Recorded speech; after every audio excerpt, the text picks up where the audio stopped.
खुलुमखा जोंनि हामा नायथंनाय बेफोर लोगोफोरखौ देखिए, ये सत्य की विजय है, ये इस देश के लोकतंत्र की विजय है, ये इस देश के संविधान की विजय है। भारतीय जनता पार्टी ने इस देश में तानाशाही खड़ी करने के लिए कोई कसर नहीं छोड़ी है। जिस प्रकार से विपक्ष पे हमला हो रहा है, जिस तरह से ईडी और सीबीआई का प्रयोग हो रहा है, जिस तरह से चुनाव की घोषणा के बाद एक चुने हुए मुख्यमंत्री को जेल में डाल दिया गया, लेकिन मैं सुप्रीम कोर्ट का धन्यवाद करती हूं कि सुप्रीम कोर्ट सामने आया लोकतंत्र को बचाने के लिए, संविधान को बचाने के लिए। और जब जब इस देश में लोकतंत्र और संविधान खतरे में रहा है, सुप्रीम कोर्ट सामने आया है और एक बार फिर से सुप्रीम कोर्ट ने लोकतंत्र को बचाने के लिए जो फैसला लिया है, उसके लिए मैं सुप्रीम कोर्ट का धन्यवाद करती हूं। अरविंद केजरीवाल को कार्यकर्ता भी सुनना चाहते हैं, कब संबोधन होगा?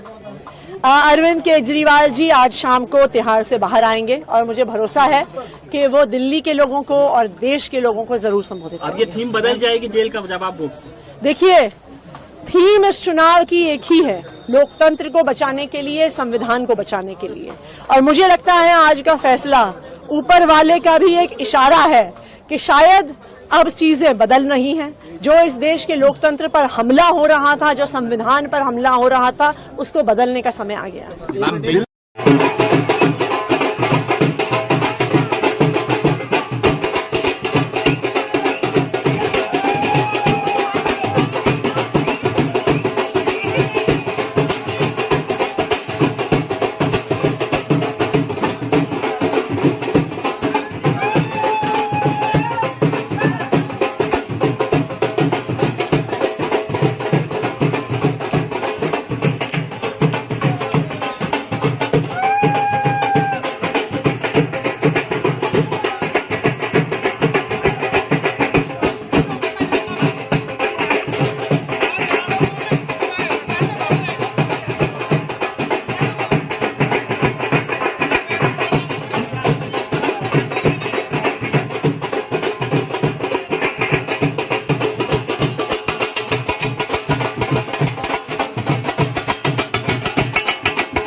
देखिए, पूरे देश में इसको लेकर के खुशी की लहर है।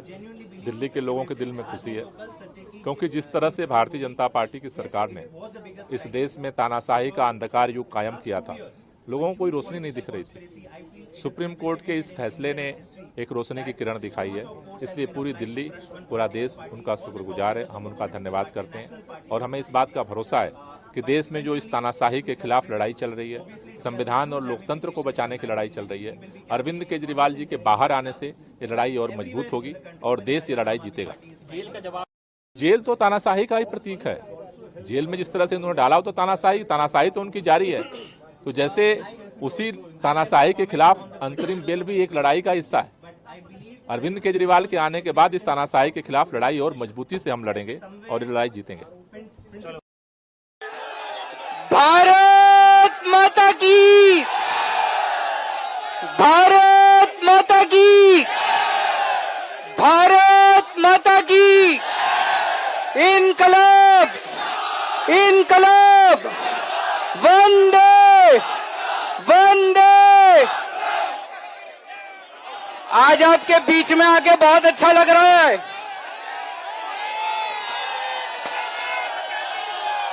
मैंने कहा था ना मैं जल्दी आऊंगा, मैंने कहा था ना जल्दी आऊंगा, आ गया।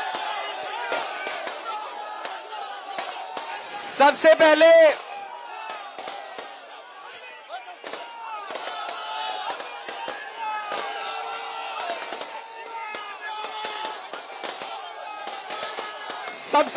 मैं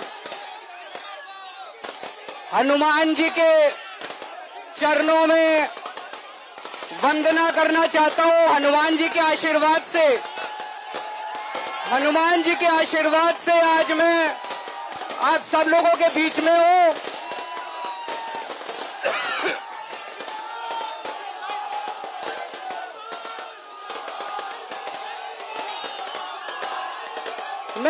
सब लोगों का शुक्रिया अदा करना चाहता हूं। देश भर के करोड़ों करोड़ों लोगों ने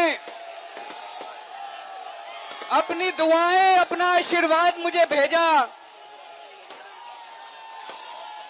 मैं सुप्रीम कोर्ट के जजेस का शुक्रिया अदा करना चाहता हूं, जिनकी वजह से आज मैं आप लोगों के बीच में हूं।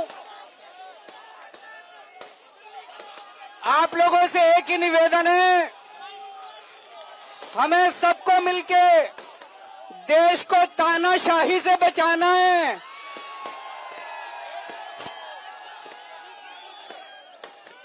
मैं तन मन धन से लड़ रहा हूं, संघर्ष कर रहा हूं तानाशाही के खिलाफ, लेकिन 140 करोड़ लोगों को तानाशाही से लड़ना पड़ेगा। आज आपके बीच में आके बहुत अच्छा लग रहा है। कल सवेरे 11 बजे कनॉट प्लेस हनुमान मंदिर में मिलेंगे। हनुमान मंदिर के हनुमान जी के आशीर्वाद लेने जाएंगे, हनुमान जी के दर्शन करने जाएंगे। और कल 1 बजे पार्टी ऑफिस में प्रेस कॉन्फ्रेंस होगी। कल 11 बजे कनॉट प्लेस हनुमान मंदिर में सब लोग आना, ज्यादा से ज्यादा हनुमान जी के दर्शन करेंगे। और 1 बजे पार्टी ऑफिस में प्रेस कॉन्फ्रेंस होगी। आप सब लोगों का तहे दिल से बहुत बहुत शुक्रिया। चुनाव में प्रचार करने का मौका मिला। मैं देश के करोड़ों करोड़ों लोगों का शुक्रिया अदा करना चाहता हूं।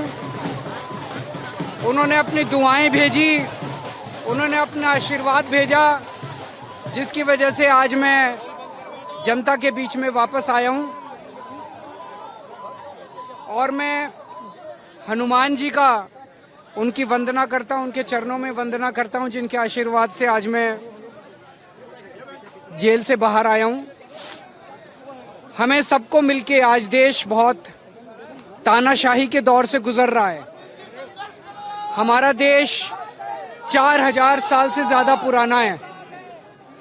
हमारा देश महान देश है, लेकिन जब जब इस देश पे किसी ने भी तानाशाही करने की कोशिश की, लोगों ने उसे कभी बर्दाश्त नहीं किया। आज देश तानाशाही के दौर से गुजर रहा है। मैं तन मन धन से उसके खिलाफ संघर्ष कर रहा हूं, पर 140 करोड़ लोगों को मिलकर इस तानाशाही को हराना होगा। मैं लोगों से अपील करता हूं कि हमें सबको मिलकर देश को बचाना है। कल सुबह 11 बजे हनुमान जी का आशीर्वाद लेने के लिए हम सब लोग हनुमान मंदिर जाएंगे कनॉट प्लेस में। मैं सभी लोगों से अपील करता हूं कि सब लोग आएं, सब लोग हनुमान जी का आशीर्वाद लेंगे। और 1 बजे पार्टी ऑफिस जाएंगे, पार्टी ऑफिस में प्रेस कॉन्फ्रेंस होगी। और कल शायद साउथ दिल्ली में रोड शो है, उस रोड शो में पार्टिसिपेट करूंगा भगवंत मान साहब के साथ। Thank you. คุณลุงคะที่นี่ห้ามาไหนตรงไหนแบบพักหลวง नमस्कार, आप सबका स्वागत है अमर उजाला.com में। मैं आपके साथ हूं एन अर्जुन, और आज हम जिनसे बात करने जा रहे हैं वो हैं दार्जिलिंग लोकसभा के कांग्रेस और इंडिया गठबंधन के प्रत्याशी डॉक्टर मुनीश तवांग जी। मुनीश जी, आपका अमर उजाला में बहुत बहुत स्वागत है। धन्यवाद अर्जुन जी, और आपके और सारे दर्शकों को भी मेरी तरफ से अभिनंदन है। सर, पहला सवाल, ऐसा क्या हुआ कि एक विश्वविद्यालय में पढ़ाने वाला अध्यापक उसको राजनीति का क ख पढ़ना पड़ रहा है? नहीं, ये बहुत अच्छा सवाल है। और आप ये भी जानते हैं कि ये राजनीति में मैं अचानक से तो विश्वविद्यालय से पहुंचा नहीं। पिछले 20 साल से समाज की सेवा में कर रहा हूं, और समाज की सेवा करने में मैं भारतीय गोरखा परिसंघ में एक कार्यकर्ता से शुरू होकर राष्ट्रीय अध्यक्ष तक बना। और जितने भी हमारे समुदाय के मुद्दे हैं भारत भर में, सभी से मैं संलग्न हुआ। ऐसा कोई गोरखा का जगह नहीं है जहाँ मैं पहुँचा नहीं है, कोई मुद्दा नहीं है जिससे मैं जड़ित नहीं हुआ। तो मुद्दे वही हैं, बस हम सामाजिक संगठन की मार्फत कर रहे थे। अब हमारा कैनवस बदल गया है, सब्जेक्ट वही है। तो इसीलिए मैंने सोचा कि 20 साल की सामाजिक यात्रा के बाद अब एक नया पड़ाव में जाना है। इसलिए उन्हीं मुद्दों को अब राजनीतिक तौर से भी हम कैसे काम कर सकते हैं, इस दिशा की ओर एक नया चुनौती है। एक नया अपॉर्चुनिटी भी है, नए इसमें मौके भी हैं। तो ज़िंदगी का नाम ही चुनौती है, तो इसलिए हमने इस चुनौती को ग्रहण किया। ऐसा नहीं कि मगर हम मुद्दों से अवगत नहीं हैं, मुद्दों से हम हमेशा से अवगत हैं, काम करते आए हैं। अब एक राजनीतिक चेतना में हम उसमें काम करेंगे। जी, तो कौन से ऐसे मुद्दे हैं जिनको लेकर के आप जो है लोगों के बीच जा रहे हैं? अभी मुद्दे बल्कि मैं कहता हूँ थोड़े सिमट गए। पहले तो सर्वभारतीय मुद्दे थे, अब मैं दार्जिलिंग क्षेत्र को निर्वाचन क्षेत्र में आया हूँ, तो दार्जिलिंग स्पेसिफिक हमारे मुद्दे हैं। दार्जिलिंग स्पेसिफिक मुद्दे में दार्जिलिंग भी आप जो देखते हैं बड़ी विविधता वाली जगह है। यहाँ सिर्फ गोरखा नहीं है, यहाँ बंगाली भी है, आदिवासी भी है, राजवंशी भी है, बिहारी है, मारवाड़ी है। तो ये एक मिनी भारत है। उन सब के मुद्दों को लेकर हमें आगे बढ़ना है। पहाड़ के जहाँ तक गोरखा के मुद्दे हैं उसमें जातीय जो पहचान की बात है, एक बहुत लंबे समय से जो गोरखालैंड का सवाल चल रहा है, वो एक मुद्दा है, उसको समाधान हमें करना है। दूसरी बात 11 जातियों को जनजाति की सूची में जोड़ना है। ये ऊपर के पहाड़ के मूल मुद्दे हुए। इसके अलावा पहाड़ और समतल दोनों को मिलाने वाली बात जो है वो चाय बागानों की बात है, बंद चाय बागान की बात है, चाय बागान में पूंजीपतियों का अतिक्रमण की बात है, पर्जापट्टा की बात है, न्यूनतम वेतन की बात है, ये सब चीज़ें हैं। इसके अलावा जो पहले से यहाँ मांग है, जैसे सेंट्रल यूनिवर्सिटी का खिसकता हुआ जो हेल्थ सिस्टम है, हेल्थ केयर सिस्टम है, यहाँ अस्पतालें नहीं हैं, उसकी बात है। और यहाँ जो राजवंशी लोग हैं उनकी भाषा का 8वीं अनुसूची में जुड़ने की बात है। ये सब मुद्दों को हम लेकर आगे बढ़ेंगे। दुख की बात यह है कि पिछले 15 साल से इन सब मुद्दों में पूरा विराम लग गया है। पिछले 15 साल से यहाँ कुछ भी नहीं हुआ इन मुद्दों को लेकर, न स्थानीय लेवल पे हुआ, न राष्ट्रीय लेवल पे हुआ। तो लोगों में बड़ा निराशा है इस समय, लोग में बड़ा हताशा है। और इसी कारण से हम जो कह रहे हैं, लोगों के बीच में जो जा रहे हैं विकल्प के रूप में, हमारी बात लोगों के मनों में गूंज रही है और हमें अच्छा लग रहा है, अच्छा रिस्पॉन्स मिल रहा है। हमें पूरा विश्वास है कि 26 तारीख को जब मतदान होगी तभी विकल्प की ओर लोग आएंगे और दार्जिलिंग एक नया एक रिजल्ट देगा, ऐसा हम पूरा आश्वस्त हैं। पिछले 3 बार यहाँ पहाड़ के लोगों ने भाजपा के सांसद को जिताया। आप कह रहे हैं कि यहाँ बिल्कुल विकास जो है वो पूरा विराम हो रखा है। तो क्या बीजेपी ने कुछ नहीं किया यहाँ के जो सांसद हैं? ये तो बीजेपी को भी पूछेंगे तो वो भी अपने दिल पे हाथ रखे कहेंगे हम कुछ नहीं कर पाए, क्योंकि उनसे अगर पूछा जाए आपने किया क्या, तो एक चीज़ नहीं गिना पाएंगे वो। पिछले 3 बार यहाँ पहाड़ के लोगों ने भाजपा के सांसद को जिताया। आप कह रहे हैं कि यहाँ बिल्कुल विकास जो है वो पूरा विराम हो रखा है। तो क्या बीजेपी ने कुछ नहीं किया यहाँ के जो सांसद हैं? ये तो बीजेपी को भी पूछेंगे तो वो भी अपने दिल पे हाथ रखे कहेंगे हम कुछ नहीं कर पाए, क्योंकि उनसे अगर पूछा जाए आपने किया क्या, तो एक चीज़ नहीं गिना पाएंगे वो। कम से कम 1-2 चीज़, ठीक है, कोई मुद्दे बहुत बड़े होते हैं, पेचीदे होते हैं, मामले बड़े पेच वाले होते हैं। जैसे जनजाति का मुद्दा हो गया, वो भी मैं समझता नहीं बहुत पेच वाली बात है, मगर जैसे राजनीतिक जो डिमांड है उसकी बात है। मगर कुछ चीज़ें, सेंट्रल यूनिवर्सिटी ये लाने में मेरे को क्या दिक्कत थी, जिसको अंग्रेजी में कहते हैं लो हैंगिंग फ्रूट, पेड़ से जो नीचे लटकने वाले फल है उसको तो तोड़ लेते। इसका मतलब जब वो भी नहीं करते, इनका मतलब इनके मन में मंशा ही नहीं है, इनको कुछ करना ही नहीं है। इनको लगता है कि ये वोट बैंक है, ये हमारा वोट मशीन है, इनको हम जो भी कह देंगे, झूठ बोल देंगे, सच बोल देंगे, कुछ भी बोल दें, सच तो बोलना नहीं है, झूठ भी बोल दें तो भी हम कर लेंगे। और इस बार हकीकत देखिए, इस बार तो मैनिफेस्टो में उन्होंने कुछ बोला भी नहीं यहाँ के बारे में। अभी तक तो कम से कम कुछ बोलते आ रहे थे, अब तो उनको लगने लगा ना भी बोलें तो भी हमें वोट हमारी जेब में आना है। इतना उन्होंने अंग्रेजी में जिसको कहते हैं टेकन फॉर ग्रांटेड कर लिया है कि अब जनता इसका मुंह तोड़ जवाब देगी। तो क्या इस बार आप मानते हैं कि ये तिलिस्म टूटेगा? ये बिल्कुल टूटेगा। लोग का जो भ्रम है, लोग का जो विचार था बीजेपी के प्रति, वो टूट चुका है और बीजेपी का भ्रम टूटेगा। बीजेपी का भ्रम है कि हम कुछ भी करें हम जीतेंगे, इस बात का भ्रम टूटेगा। इस बार दार्जिलिंग उनको सरप्राइज करेगी। लेकिन मनीष जी, बार बार प्रधानमंत्री आते हैं और कहते हैं कि हमारे मन में जो है वो गोरखालैंड को लेकर के जो आपका सपना है, मेरा सपना है, फिर ये सपना साकार क्यों नहीं हो रहा है? यही तो सवाल है। सपना सिर्फ सपना ही है, कभी तो जागेंगे या सपना ही देखते रहेंगे। और सपना ठीक है, उसका कुछ इस बार भी प्रधानमंत्री ने हमारे यहाँ नज़दीक आके बोला कि अब गोरखा के समस्या का समाधान बहुत नज़दीक है। इसका मतलब 15 साल में तो कुछ हुआ ही नहीं, अभी भी वो कह रहे हैं बहुत नज़दीक है।